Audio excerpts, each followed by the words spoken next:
Assalamu alaikum wa rahmatullahi wa barakatuh. This is Mr. Muhammad Amir in front of you, English trainer and communication expert.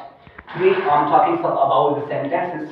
क्योंकि sentence के बारे में there's a lot of difference between sentence, clauses and phrase. So I'm talking about sentence because phrase and clause is also the part of sentences. So inshallah आपको मैं authentical knowledge दूंगा. You don't need to focus on your like in traditional teaching, like in traditional work. Just हम फकीर के लकीर नहीं बनेंगे कि जिस तरीके से हमें किताब में लिखी गई बात है उसके मुताबिक हम उसको फॉलो करेंगे. It will be great. Otherwise we will be not step out from these books. तो अब देखिए सेंटेंस क्या चीज़ है. बहुत सारी आपने वीडियोस देखी होंगे, आपने ये चीज़ आपको वहाँ पे मिला होगा कि भाई सेंटेंस जो हमारे पास है, सेंटेंस और क्लास के बारे में एक बेहतरीन बात जो मैं आपको लाने की बात बता दूं. कुछ लोग कहते हैं कि भाई क्लास जो है, यहाँ पे देख लीजिएगा कि क्लास हमारे पास क्या है. Class can be a sentence. कि क्लास हमारे पास क्या है, ये जुमला बन सकता है, लेकिन sentence can be a clause. अब याद रखिएगा यहाँ पे हम बात कर रहे हैं, मैं बात कर रहा हूँ सेंटेंस के बारे में, क्योंकि सेंटेंस में बहुत सारे कुछ चीजें भी आती है. जैसे कि हम लिखते हैं यहाँ पे कि गो, किसी को बता दें कि गो क्या है, लोग कहते हैं कि भाई गो ये आपके पास क्या है, एक सेंटेंस है. तो इसके बारे में आज आपके साथ इंशाल्लाह ऑथेंटिकल इंफॉर्मेशन जो है ना वो आपके सामने इसके साथ शेयर करूंगा कि as it's go is a sentence about. So यहाँ पे बात करेंगे क्योंकि अब आप जहां कहीं जाए बेहतरीन किस्म के हमें ये चीज मिलता है कि भाई क्लास हमारे पास क्या है, ये एक सेंटेंस है. तो और सेंटेंस जो है ये क्लास नहीं हो सकता. यानी इसके बारे में बात करेंगे. इसके मैं स्पेसिफिक एग्जांपल दे रहा हूं जो कि थोड़ा सा फनी भी है.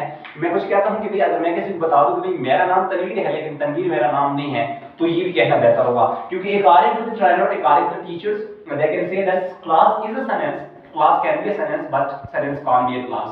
तो ये कुछ अजूब किस्म का स्ट्रेंज सी बात हो जाती है, मुझे खुद समझ नहीं आती कि भाई क्यों ये किस तरीके से हम कर रहे हैं. तो इस बिना पर मैं इंशाल्लाह आपसे ये चीज जाहिर करूंगा. तो आपका टाइम वेस्ट नहीं कर रहा हूँ, आपके लिए मैं क्या करता हूँ प्रॉपर्ली ये स्टार्ट कर ले लेता हूँ कि भाई हमारे पास सेंटेंस क्या चीज है, जरा देख लीजिएगा. अब यहाँ पे हम बात करें कि भाई क्लास जो है सेंटेंस के बारे में हम यूं कह सकते हैं कि सर सेंटेंस हमारे पास ग्रुप ऑफ वर्ड्स होता है. क्या होता है? ग्रुप ऑफ वर्ड्स होता है. ठीक है, सेंटेंस हमारे पास ग्रुप ऑफ वर्ड्स है. और क्या नंबर 2 इसके बारे में हम कहते हैं कि भाई ग्रुप ऑफ वर्ड्स, लेकिन ये क्या होगा, मीनिंगफुल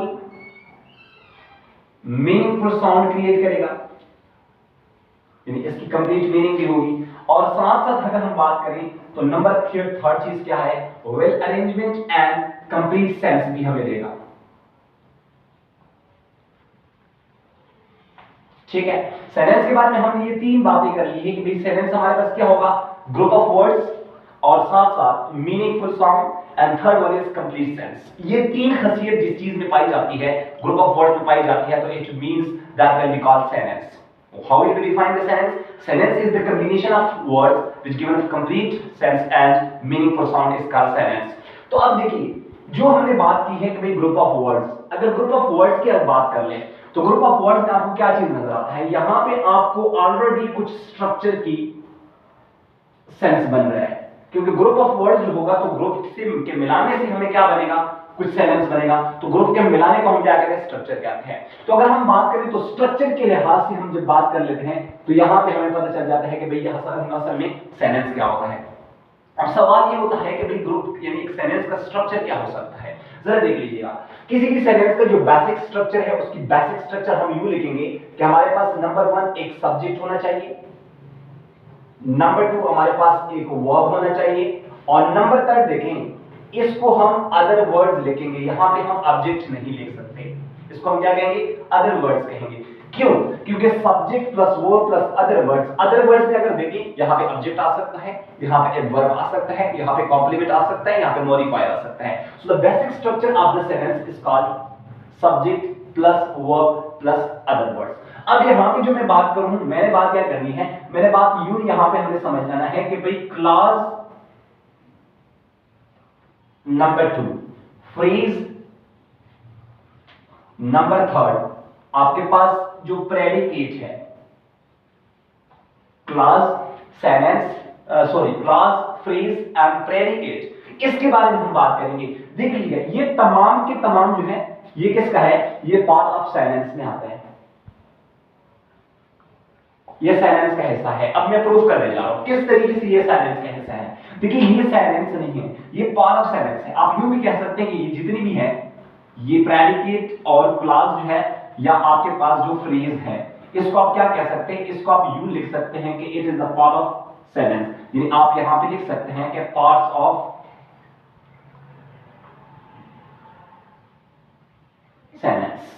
जैसे कि आप जानते हैं कि मैंने बात कर ली कि भाई हमारे पास क्या है, क्लॉज, फ्रेज, प्रेडिकेट, ये पार्ट ऑफ सेंटेंस है, इसको हम सेंटेंस नहीं कह सकते। अब जरा देखिएगा सर किस तरीके से सेंटेंस का जो स्ट्रक्चर मैंने बता दी है कि एक सेंटेंस का स्ट्रक्चर क्या होगा। यानी आप अगर स्ट्रक्चर ऑफ सेंटेंस की बात करें, यानी सेंटेंस का स्ट्रक्चर आप देखें तो इस स्ट्रक्चर में आप क्या चीज देख रहे हैं, इन स्ट्रक्चर में हमें क्या चीज मिल रही है। एक आपने बता दिया कि भाई सब्जेक्ट होता है, ठीक है। अब दूसरी चीज हमारे पास एक वर्ब होता है और तीसरी चीज हमारे पास क्या होगा, अदर वर्ड होगा। अब देख लीजिएगा, अगर आप सब्जेक्ट प्लस वर्ब को ले लें, ठीक है, सब्जेक्ट प्लस वर्ब को अगर ले लें तो ये क्या बनता है, ये आपको ये क्लास बनता है, ठीक है। सब्जेक्ट वर्ब की कॉम्बिनेशन क्या होगी, क्लास होगी, नंबर 1। अब नंबर 2, अगर आप क्या करें, यानी सब्जेक्ट को हटा दें, वर्ब प्लस आप अदर वर्ड्स को ले लें, वर्ब प्लस अदर वर्ड्स को ले लें, तो ये आपको क्या बना, ये क्या बन जाएगा, ये प्रेडिकेट बन जाएगा, ये प्रेडिकेट बन जाएगा। अब अगर वर्ब को आप साइड पे कर लें, ठीक है, जैसे कि आपके पास वर्ब है और वर्ब अदर वर्ड्स की आप बात कर लें, तो अदर वर्ड्स से क्या मुराद है, अदर वर्ड्स में आपकी क्या क्या आ सकता है, यानी वर्ब के बाद आपका क्या आएगा, यानी प्रेपोजिशन आएगा, ठीक है। प्रेपोजिशन के बाद आपके क्या आ सकता है, प्रेपोजिशन के बाद आपका कोई आर्टिकल आएगा, ठीक है। आर्टिकल के बाद क्या आएगा, कोई भी नाउन आ सकता है, ठीक है। नाउन नहीं है तो कॉम्प्लीमेंट आ जाएगा। अब अगर कॉम्प्लीमेंट नहीं है तो कॉम्प्लीमेंट के अलावा और भी कोई लफ्ज आ सकता है, लेकिन इनकी कॉम्बिनेशन आप जब देख ले तो ये आपके पास क्या बनता है, ये एक फ्रेज बनता है, ठीक है। अब अगर आप देखें इसी स्ट्रक्चर को मजीद, यहां पे मैं लिखता हूं, जैसा कि मैंने लिखा क्लास यानी सब्जेक्ट प्लस वर्ब को मैंने कंबाइन किया, इससे क्या बना, इससे मुझे बन गया क्लास, यानी क्लास बन गया।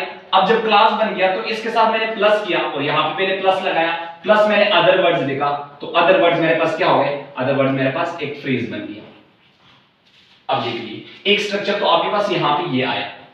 अब ये स्ट्रक्चर किसका है, ये क्लास प्लस फ्रेज की कॉम्बिनेशन से क्या बनता है, ये भी एक सेंटेंस बन गया। तो आप देखिए ये दोनों, number 1 it first part is the class and second one is a phrase. So phrase in clause is the part of sentence, it is not a sentence. यहां से प्रूफ हुआ।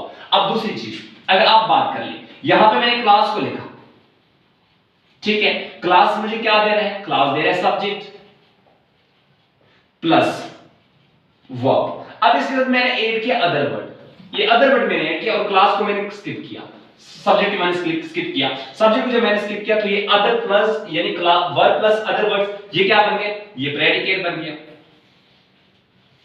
अब जब प्रेडिकेट बन गया तो प्रेडिकेट के साथ ये सब्जेक्ट को मैंने नीचे लाया, अब जब इसको मैंने नीचे लाया तो क्या बना, सब्जेक्ट प्लस प्रेडिकेट, ये आपके पास स्ट्रक्चर नंबर 2 बना और ये स्ट्रक्चर किसका बन गया, ये भी आपके पास एक सेंटेंस का स्ट्रक्चर बन गया। तो यहां से प्रूफ हुआ कि प्रेडिकेट, सब्जेक्ट, क्लास जो है ये सारे के सारे क्या है, आपका सब्जेक्ट क्लास, फ्रेज और प्रेडिकेट जो है ये पार्ट ऑफ सेंटेंस है, ठीक है। तो यहां पे अगर कोई आप बात कर ले, मैंने आपको बता दिया, मैंने कहा कि गो, अब आप देखें गो के बाद फुल स्टॉप लगा। अब एक पैसिव सब्जेक्ट यहां पे वाजे है जिसके साथ आप बात कर रहे हैं, तो वो क्या होता है, लिसनर होता है और लिसनर को हम क्या कहते हैं, यू कहते हैं। यू गो यानी इसका मतलब ये है कि मैं आपको बता दूं कि भाई गो, इसका मतलब आप समझ गए हो कि मुझे क्या है, आप मेरे लिए क्या है, यू है। तो इसका मतलब ये हुआ कि ये आपके पास एक सब्जेक्ट बना और ये आपका एक वर्ब बना। अब सब्जेक्ट और वर्ब की कॉम्बिनेशन से हमें क्या मिलता है, ये मिलता है क्लास। तो आप इसको सेंटेंस क्यों कहते हैं यार, इसकी मुझे समझ नहीं आई, तो ये तो क्लास बन जाता है। अब अगर आप इसके साथ कोई अदर वर्ड्स मिला दें, फॉर एग्जांपल आपने कहा कि गो in office, go in office, अब यहां भी देखिए गो इन ऑफिस आपके पास क्या है, ये एक आपके पास यानी प्रेडिकेट बन गया। क्या बना, ये प्रेडिकेट बन गया। अब किसको बोल रहे हैं, पैसिव सब्जेक्ट है, पैसिव सब्जेक्ट क्या है, यू गो इन ऑफिस, इसका मतलब है कि ये सब्जेक्ट बन गया। फिर यहां से क्या बना, यहां पे सेंटेंस बन गया। यार देखिए हमारे पास सब्जेक्ट गो और इन ऑफिस, इसके कॉम्बिनेशन से हम बात कर ले। सेंटेंस हमें क्या देता है, सेंटेंस हमें complete group of sentence, group of words होता है, कंप्लीट मीनिंग देता है और कंप्लीट सेंस देता है। तो आप क्लास को बताएं कि गो, आपने गो बोला, तो अब मुझे बताएं कि गो के बाद तो आपको कंफ्यूजन या लाजमी है कि वाज़ेह है कि भाई where do I go, sir कहां में जाऊं, ठीक है। अब यहां पे देखिए यू गो, इसका मतलब है कि ये सब्जेक्ट प्लस वर्ब की कॉम्बिनेशन है और ग्रुप ऑफ वर्ड्स है, इसको हम क्या कह सकते हैं, क्लास कह सकते हैं। तो बराए मेहरबानी आपको ये मालूम होना चाहिए कि भाई क्लास हमारे पास सेंटेंस नहीं हो सकता। वंस अगेन मैं कह सकता हूं कि क्लास हमारे पास सेंटेंस नहीं हो सकता, ना सेंटेंस हमारा क्लास हो सकता है, class is the part of sentence. Please authentical knowledge students को बता दीजिएगा, क्योंकि यहाँ पे अगर हम किताबों के रूप में बात कर लेंगे तो हमारे लिए बहुत सारी मुसीबत बन सकती है और हमारी नस्ल के लिए, नई नस्ल के लिए हम कुछ बेहतरीन सोर्स नहीं दे सकते। तो इंशाल्लाह इसी तरह वीडियो के साथ अब यहाँ पे देखिए, अब अगर क्लास को हम मजीद रिवाइज कर ले तो क्लास में मेरे पास क्या आता है, सब्जेक्ट। तो सब्जेक्ट पे एक इंडिपेंडेंट यानी मैं वीडियो बनाऊंगा। अब subject is the basic things to make like in proper tenses and to make like in narrations and voice। अगर सब्जेक्ट को किसी को पता ना हो तो इसका मतलब क्या हुआ, इसका मतलब ये हुआ कि हम प्रॉपर्ली ना कोई टेंस को पहचान सकते हैं, ना हम नरेशन को पहचान सकते हैं, ना हम किसको पहचान सकते हैं, कोई वॉइसेस को पहचान सकते हैं। तो so because of this request to all people, come there and make and get authentic knowledge from my channels, and inshallah you will be get a great and useful knowledge for yourself। Be positive and always be, मैं किसी पे तनकीद नहीं कर रहा हूं, ये तनकीद के लिए नहीं है, मैं अथेंटिक नॉलेज की बात कर रहा हूं। देखिए यहां पे अगर आप क्लास को सेंटेंस कहते हैं तो ये भी गलत बात है, क्योंकि क्लास हमारे पास कंप्लीट सेंस नहीं देता। मीनिंग तो देता है, इसमें कोई शक नहीं, मीनिंग तो सिंगल वर्ड्स भी दे देता है, लेकिन कंप्लीट सेंस से मुराद क्या होता है कि वहां आपको ये इन्फॉर्म हो कि भाई जो आप काम करना है वो किस तरीके से करना है, कहां करना है और कैसे करना है। अगर मैं आपको बता दूं कि राइट, आप राइट लिखना तो शुरू कर दोगे, लेकिन राइट व्हाट समझ आ रही है, तो आप क्या लिखोगे, यहां पे भी कुछ है, right is not a word. आप देखिए ना कुछ लोग कहते हैं कि ऑर्डर दिया जा रहा है, आप अगर किसी को ऑर्डर देते हैं तो सेंटेंस की बुनियाद पर कंप्लीट सेंटेंस, अगर ऑर्डर सेंटेंस आप बना लेते हो तो आपने लाजमी उसमें कहना है कि you go there, you shut up, don't talk together. अब देखिए ये ऑर्डर है, ये ऑर्डर की बुनियाद पर आप इस चीज को कर सकते हैं, तो यकीन से कह सकते हो कि आपको एक प्रॉपर नॉलेज दिया होगा। तो इंशाल्लाह मैंने आपको बता दी है कि मैं प्रॉपर्ली 4 o'clock से लेकर 5 o'clock तक रोजाना की बुनियाद पर फेसबुक पर एंड यूट्यूब पर लाइव रहूंगा इंशाल्लाह। तो आप मेरा साथ दीजिएगा, आपको बेहतरीन किस्म के नॉलेज प्रोवाइड किया जाएगा और आप एथेंटिकल कोई भी आपका ऐसा स्पेशल टेस्ट जो कि जिसको हम टेक्निकल या जिसको हम स्पेशल टेस्ट कहते हैं, पेगलियर टेस्ट आपके इंशाल्लाह नहीं रहेगा। तो आप मेरा साथ दीजिएगा, तब तक इजाजत चाहता हूं, अल्लाह हाफिज, अस्सलाम वालेकुम।